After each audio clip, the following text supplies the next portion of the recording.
हरि ओम. सद्गुरू ओम मालती आई की जय. व्रजभूमीतील भक्तकथा मालेत मी अनुप्रिता थत्ते तुम्हा सर्वांचं स्वागत करते. या कथामालेतली 31वी कथा आज आपण सुरू करतोय. ही कथा आहे एका फॉरेनमधल्या साधकाची आणि ही कथा खूप मोठी आहे मागच्या कथेप्रमाणेच. या कथेतून अतिशय विलोभनीय असं एका फॉरेनमधल्या साधकानी आपल्या इथे येऊन आपल्या धर्माचा जो अभ्यास केला आणि त्याचं आचरण केलं, त्याची विलोभनीय कथा आपल्याला ऐकायला मिळणार आहे. रोनाल्ड निक्सनचा जन्म 10 मे 1898 रोजी इंग्लंडमधील एका धर्मपरायण परिवारामध्ये झाला. केम्ब्रिज विश्वविद्यालयातून त्यांनी इंग्रजी साहित्यामध्ये स्नातक परीक्षा उच्चतर सन्मान मिळवून म्हणजे ऑनर्स मिळवून पार केली. विद्यार्थी जीवनातच त्यांच्या आतील आत्मिक संस्कार हे हळूहळू लोकांना जाणवत होते. स्नातक परीक्षा पास झाल्यानंतर त्यांनी ईसाई धर्म, बौद्ध धर्म आणि थिऑसॉफी यांच्या काही ग्रंथांचं अत्यंत खोलीने, गहराईने अध्ययन केलं. त्याच वेळेला विश्वयुद्ध सुरू झालं. म्हणून त्यांनी निश्चय केला, की देशाच्या सुरक्षेसाठी आपण सेनेमध्ये भरती व्हावं. मग रॉयल एअर फोर्समध्ये भरती होऊन तिथे शिक्षण घेऊन ते विमानचालक बनले. एकदा वायुसेनेला आदेश मिळाला, की जर्मन अधिकृत बेल्जियम इथे नवीन आक्रमण करण्यासाठी जमा होणारी जी सेना आहे, त्याच्यावरती बंबार्डिंग करण्यासाठी विमानांचा ताफा पाठवायचा आहे. निक्सनसहित अन्य चालक आपल्या आपल्या जहाजामध्ये स्वार झाले आणि आपल्याबरोबर विध्वंसक अशा बॉम्बचा भरपूर साठा घेऊन जलद गतीने विमानं उडवत दुश्मनाच्या ठिकाणावरती निघाले. पण दुश्मन सतर्क होता. त्यामुळे बेल्जियमची सीमा हे अजूनही लांब आहेत, तोपर्यंतच त्यांच्या म्हणजे दुश्मनांच्या लढाऊ विमानांनी यांच्या सर्व विमानांना घेराव घातला आणि यांच्यावरती ते बंबार्डिंग करू लागले. या सगळी ही विमानं त्यांच्याशी लढू लागली. लढता लढता जवळपास सर्वच निक्सनच्या साथीदारांची विमानं ही पाडली गेली आणि त्यांचा अंत झाला. खरं तर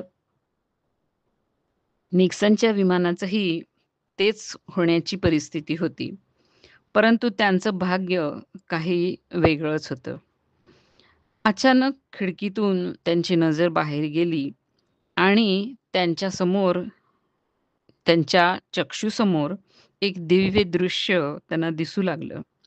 दूर, अतिदूर आकाशात एक पहाडाचं उत्तुंग शिखर दिसलं त्यांना आणि त्यातल्या एका गुहेतून एक अत्यंत उज्ज्वल प्रकाश निघाला आणि अत्यंत तीव्र गतीने क्षणात त्या प्रकाशाने त्यांच्या शरीरामध्ये प्रवेश केला.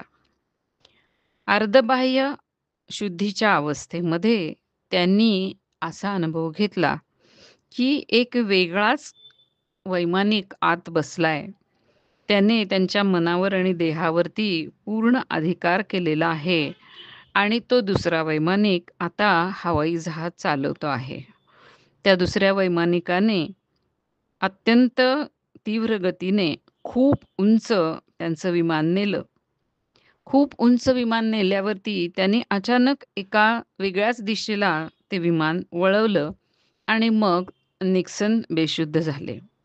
जेव्हा ते शुद्धीवर आले, तेव्हा त्यांना दिसलं, की ते विमानाच्या कॉकपिटमध्ये नाही आहेत, तर लंडन येथील एका सैनिकांच्या हॉस्पिटलमध्ये आहेत. लंडनमधील हवाई अड्ड्यावरती त्यांचं विमान उतरलं होतं आणि त्यावेळेला ते बेशुद्ध अवस्थेमध्ये होते. लोकांनी त्यांना त्याच्यातनं बाहेर काढलं आणि हॉस्पिटलमध्ये उपचारांसाठी भरती केलं. हॉस्पिटलमध्ये उपचार घेत असताना सुद्धा अनेक वेळेला त्याच प्रकारचा दिव्य अनुभव निक्सन ह्यांना आला. अनेक वेळा त्यांना त्यांच्यामध्ये भावावेश झाला आणि तो भावावेश, तो दिव्य प्रकाश त्यांच्या शरीरामध्ये शिरताना जसा झालेला होता, तशाच पद्धतीचा होता. त्यांना आत असं जाणवलं, की त्यांना कुणीतरी म्हणतंय, की तुझ्या जीवनाची रक्षा ही एका अलौकिक शक्तीने केलेली आहे आणि त्या अलौकिक शक्तीचं संधान तुला भारतामध्ये जाऊनच करता येईल. त्या अलौकिक शक्तीने त्यांच्या जीवनाची फक्त रक्षा केली होती असं नाही, तर एक अलौकिक अशी चेतनाही त्यांच्या मनशरीरामध्ये जागृत केली होती. त्यांनी भारतामध्ये जाऊन आध्यात्मिक शक्तीचं अनुसंधान करण्याचा संकल्प केला. हॉस्पिटलमधून बरं होऊन बाहेर पडल्यावर रॉयल एअर फोर्सचा त्यांनी राजीनामा दिला. मग काही दिवस केम्ब्रिज विश्वविद्यालयामध्ये विभिन्न धर्मग्रंथांचं त्यांनी अतिशय बारकाईने अभ्यास केला. या अभ्यासाच्या दरम्यान त्यांची भेट तिथे लखनौ विश्वविद्यालयाचे vice chancellor doctor Gyanendranath Chakravarti यांच्याशी झाली. ते इथे लंडनमध्ये आलेच ह्याच्यासाठी होते, की त्यांच्या लखनौच्या विश्वविद्यालयामध्ये इंग्रजी विभागाचं संपूर्ण काम पाहण्यासाठी, इंग्रजी शिकवण्यासाठी एका योग्य अध्यापकाची त्यांना आवश्यकता होती आणि तो अध्यापक हुडकण्यासाठी ते तिथं आलेले होते. त्यांची जेव्हा निक्सन यांच्याशी भेट झाली, तेव्हा त्यांचं इंग्रजी साहित्यावरचं प्रभुत्व त्यांना कळलंच. पण त्याही पेक्षा त्यांना आश्चर्य वाटलं, ते भारत धर्म आणि भारतीय संस्कृती यांच्याबद्दल त्यांच्या मनामध्ये असलेल्या गाढ अशा श्रद्धेचं आश्चर्य वाटलं. त्याच वेळेला, त्याच क्षणी त्यांनी ठरवलं, की आपण ह्यांनाच त्या पदावरती नियुक्त करायचं. झालं अशा प्रकारे नियतीने या निक्सन ह्यांना भारतामध्ये घेऊन जाण्यासाठी एक सुंदरशी योजना केली. आता निक्सन लखनौला आले. लखनौ इथे आल्यावरती ज्ञानेंद्रनाथ चक्रवर्ती महाशय यांच्या घरीच ते राहू लागले. त्यांच्या घरी राहून विश्वविद्यालयामध्ये शिकवण्याची त्यांची नोकरी चालू झाली. चक्रवर्ती यांची पत्नी श्रीमती माणकादेवी ह्या एक अत्यंत सुशिक्षित अशा महिला होत्या. त्या स्वभावाने अतिशय उदार आणि खूप प्रेमळ होत्या. त्यांचं या निक्सनवरती अगदी सहजी प्रेम बसलं आणि त्यांच्या मनामध्ये या निक्सनबद्दल वात्सल्यभाव भरून गेला. त्यांचं प्रेम, वात्सल्य प्रेम या निक्सनवरती बरसू लागलं. निक्सननेही सहज भावाने त्या प्रेमाचा स्वीकार केला आणि त्यांच्याप्रती आत्मसमर्पण केलं.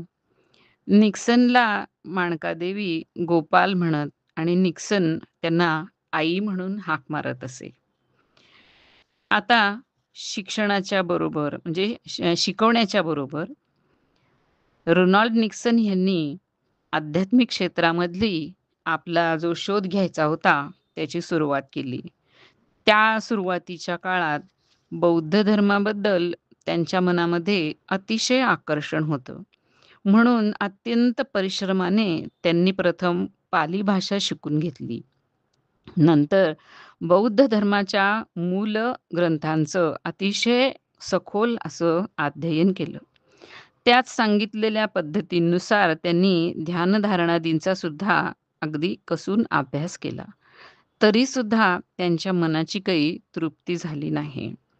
मग त्यांची नजर आणि त्यांची आवड ही वेद उपनिषदाकडे वळली.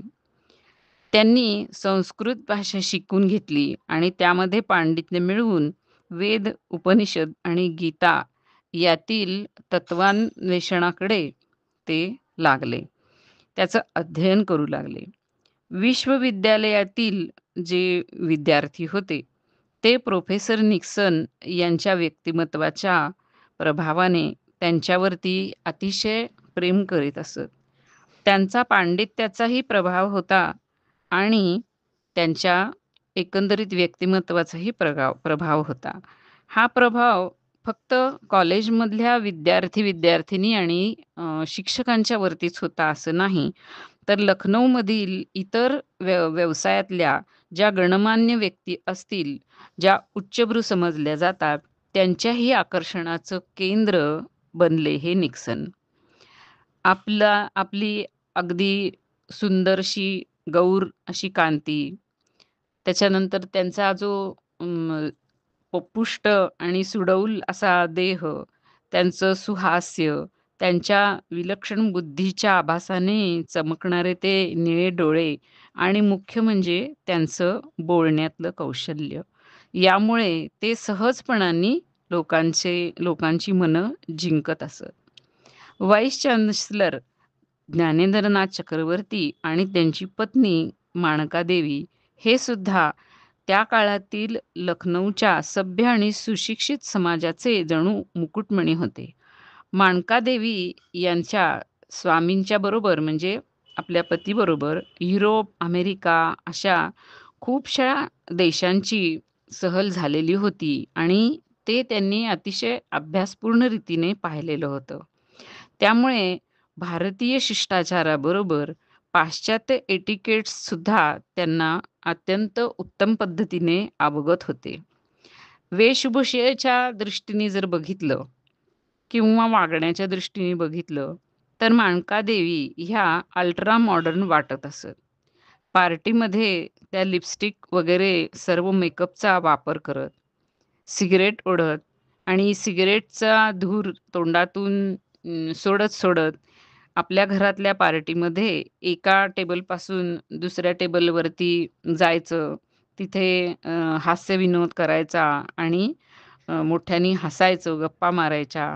असे त्यांचं वागणं बघून लोकांना सहजीच असा भ्रम होत असे, की त्या एक विदेशी महिला आहेत. पण निक्सनचं निरीक्षण अतिशय तीक्ष्ण होतं आणि शिवाय तो त्यांच्या घरीच राहत होता. त्यामुळे त्याच्या लवकरच लक्षात आलं, की ह्या वरवर दिसणाऱ्या म्हणजे अशा पाश्चात्य एटिकेट्सच्या बुरख्याच्या खाली एक आत्मिक चैतन्यानं भरलेलं, उज्ज्वल, रसमय आणि रहस्यमय असं आंतरिक जीवन आहे. आणि त्याचा या निक्सनला वारंवार परिचय होऊ लागला. चक्रवर्ती यांच्या घरी अनेक पार्ट्या होत असत. पार्ट्यांचा जणू रतीबच असे. उत्सवही खूप होत असत.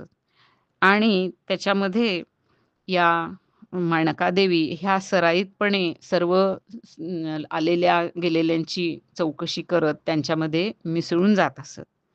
पण कधी-कधी अचानक त्यांच्या वरील भाव बदलत आणि त्या कुणालाही नकळता चटकन पार्टी सोडत आणि त्यांच्या खोलीमध्ये जाऊन बसत.